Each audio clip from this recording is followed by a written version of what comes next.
अग्निशमन दलाचे जवान आहेत.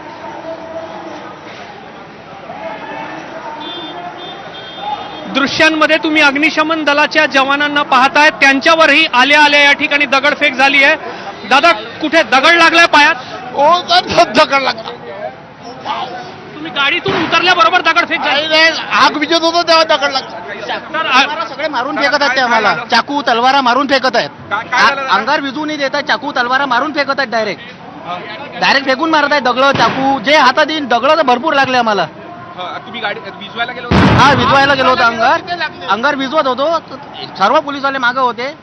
डायरेक्ट आमच्यावर दगडफेक केली, चाकू जे काही आम्हाला रात्रीचं दिसलं नाही काय काय आलं अंगावर.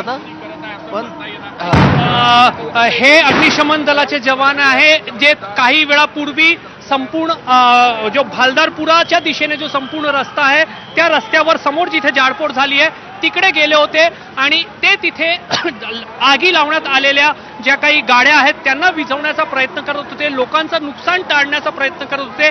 तेव्हा त्यांच्यावर दगडफेकच करण्यात आली नाही, तर इतर लोखंडी धारदार शस्त्र जे आहेत तेही त्यांच्या दिशेने भिरकावण्यात आले, त्यांच्या अंगावर फेकण्यात आले असा त्यांचा आरोप आहे. आणि त्यामुळे अग्निशमन दलाचेही काही जवान जखमी अवस्थेमध्ये सध्या या ठिकाणी मागे येऊन बसण्यास मजबूर झालेले आहेत. त्यांना कर्तव्य बजावण्यापासून थांबवलं जात आहे.